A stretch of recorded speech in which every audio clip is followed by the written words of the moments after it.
Hello mga ka-adventure and welcome to my vlogs.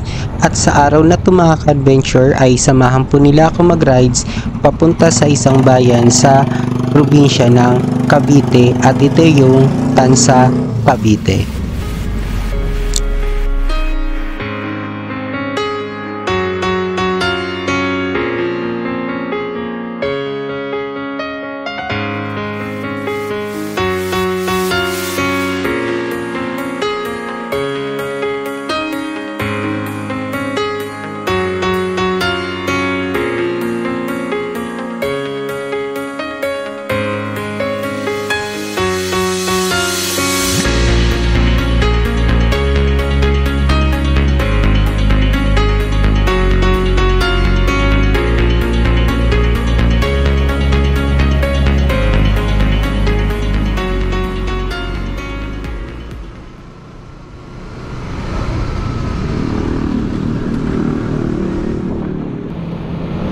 At galing dito mga ka-adventure sa lugar namin ay aabutin siguro ng mga 2 hours yung biyahe.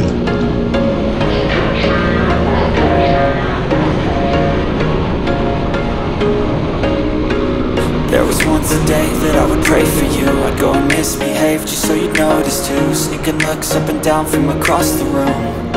Damn, what a hell of a view. I feel good, you look great, I like you, I can't wait. A first time, a first date. You're so fine, I'm so late. You sip wine, I drink straight. Don't waste time to my place. I feel my heart erase. So catch me if I fall.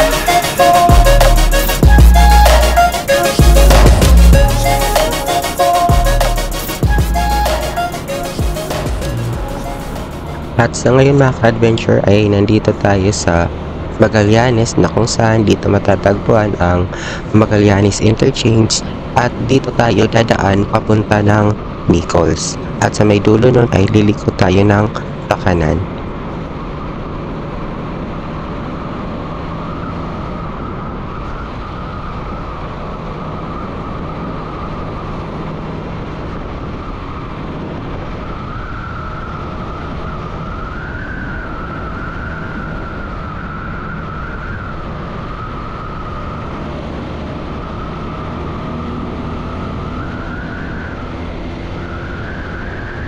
So ang lugar na to ay bahagi pa rin mga ka-adventure ng South Luzon Expressway bagamat hindi pa to dumadaan mismo dun sa toll gate kaya marami rin mga lower cc na motor ang dumadaan dito.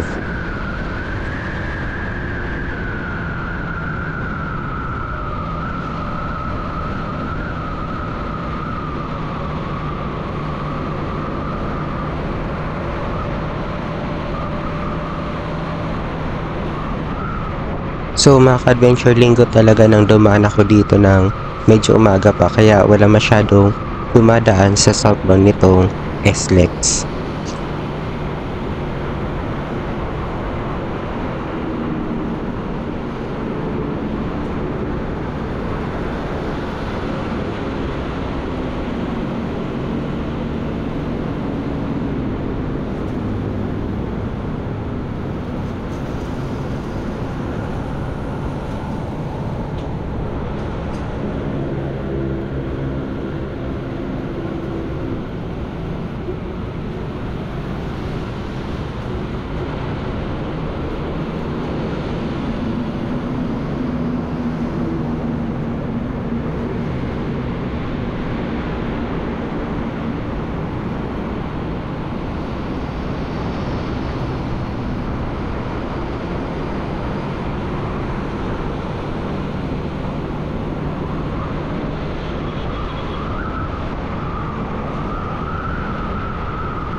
At dito tayo liliko sa lugar na to papunta ng Nichols.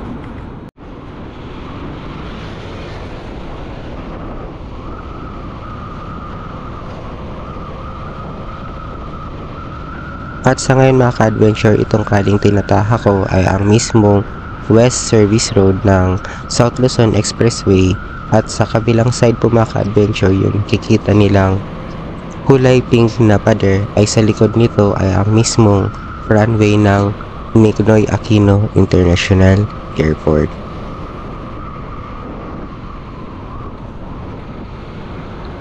At dito naman mga ka-adventure sa may C5 extension ay liliko tayo pakanan. So mga ka-adventure, sa kasalukuyan ay nandito na nga tayo sa C5 extension at sa bandang kaliwa po nila ay makikita nila yung isang Shell station kung saan sa taas niyan ay nakikita yung mismong sikat na view deck na makikita yung mismong overlooking view ng Ninoy Aquino International Airport.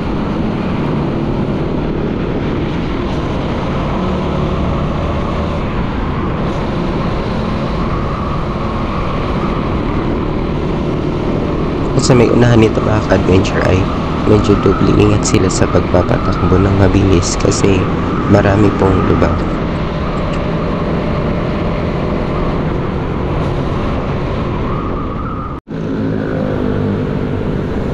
And time check mga ka-adventure, it's already 11:30 in the morning.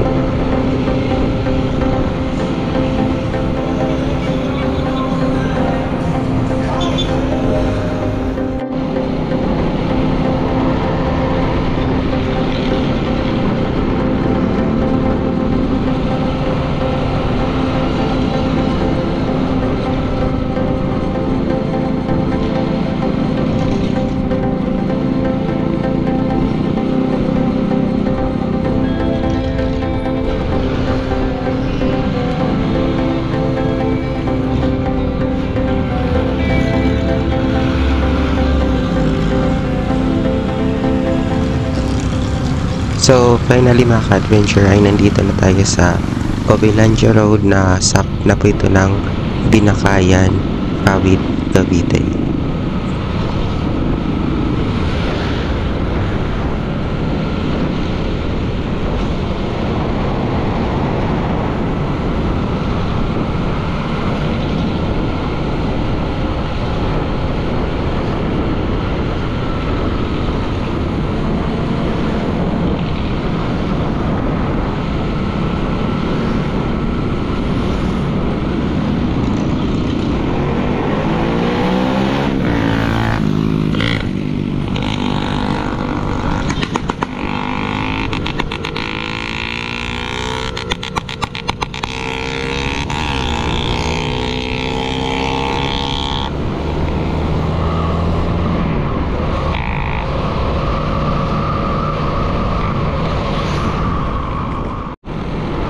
At kung mapapansin po nila na sarado na ang isang establishment dito sa lugar na ito.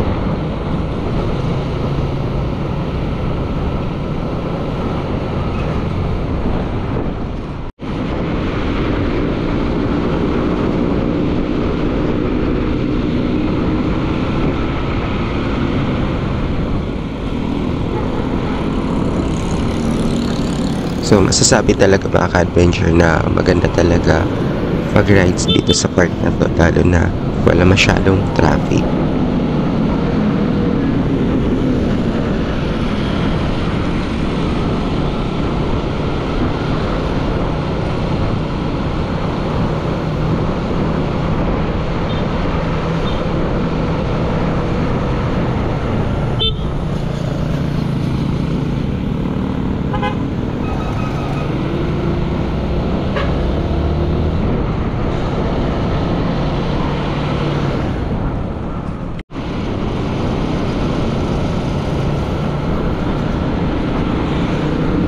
At sa ngayon mga ka-adventure ay nandito na tayo sa part ng Noveleta, Cavite na kung saan malapit na po tayo dun sa Cavite Economic Zone.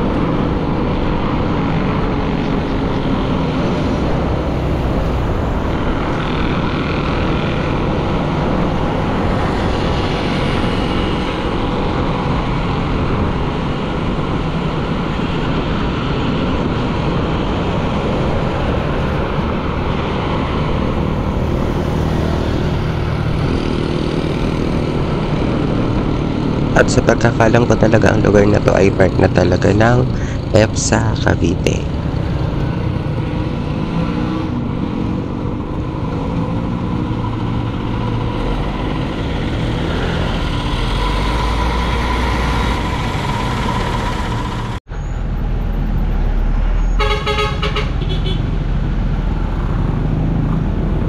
At sa ngayon mga ka-adventure ay ang lugar na to ay part na po ng General Trias Cavite, na kung saan mapapansin po nila talaga na sa lugar na to ay matindi talaga yung traffic, lalo na ito isa intersection.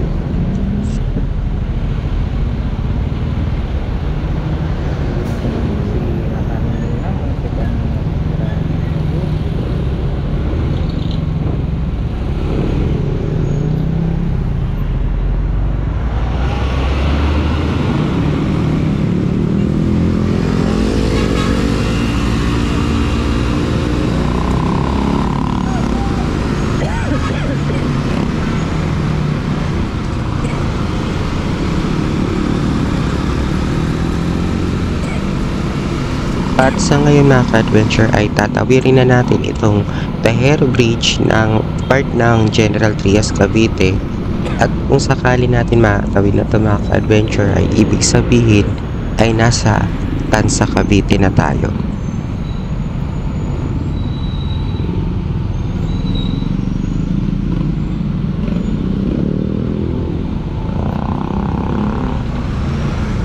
At galing dito mga ka-adventure sa kantong ito ay babagtasin natin itong daan papunta doon sa mismong Parish Church.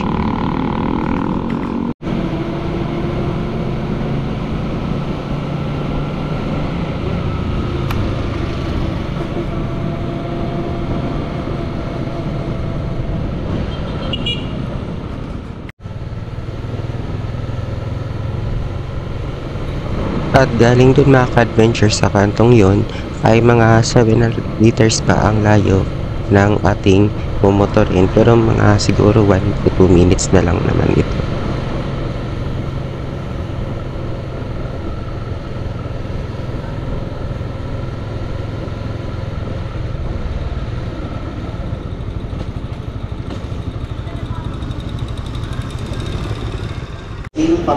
So mga ka-adventure, dito na po tayo sa ngayon sa mismong Parish Church ng Tansa, Cavite.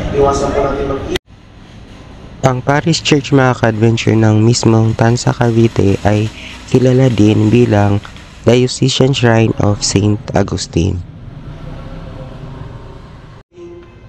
At sa lugar na ito mga ka-adventure ay dito daw talaga nanumpa si General Emilio Aguinaldo bilang presidente ng revolutionary government ng Pilipinas noong Philippine Revolution.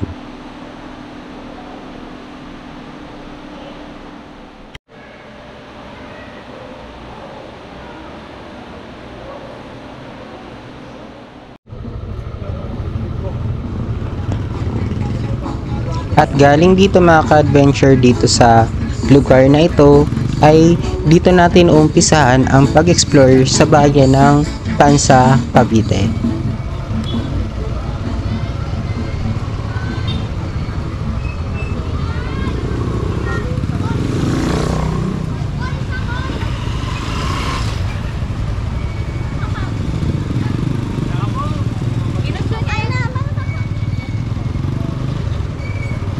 At kung mapapansin po nila mga ka-adventure na kahit marami ng mga establishment sa lugar na ito, ay hindi pa rin ito ang mismong commercial center ng bayan ng Tansa, Cavite. Karamihan kasi mga ka-adventure ng commercial establishment ay matatagpuan talaga along Antero Soriano Highway. At ang palengke naman ay matatagpuan sa likod ng mismong Municipal Hall ng Tansa, Cavite.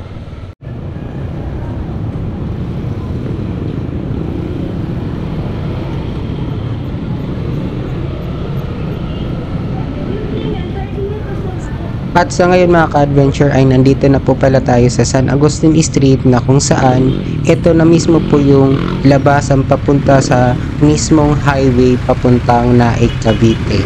At kung sakaling lumiko tayo ng pakanan ay madadaanan natin dyan yung mismong SM Tansa.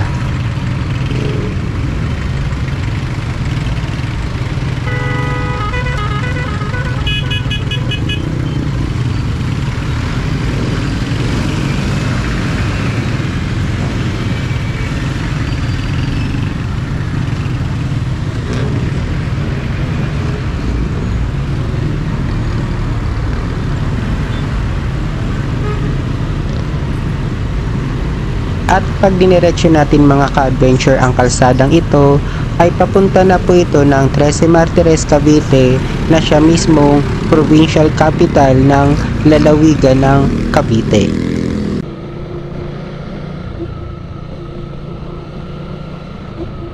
So mga ka-adventure, bali umabot po talaga ang biyahe ko ng almost 2 hours simula Pag-asa, Quezon City hanggang rito sa Tansa, Cavite.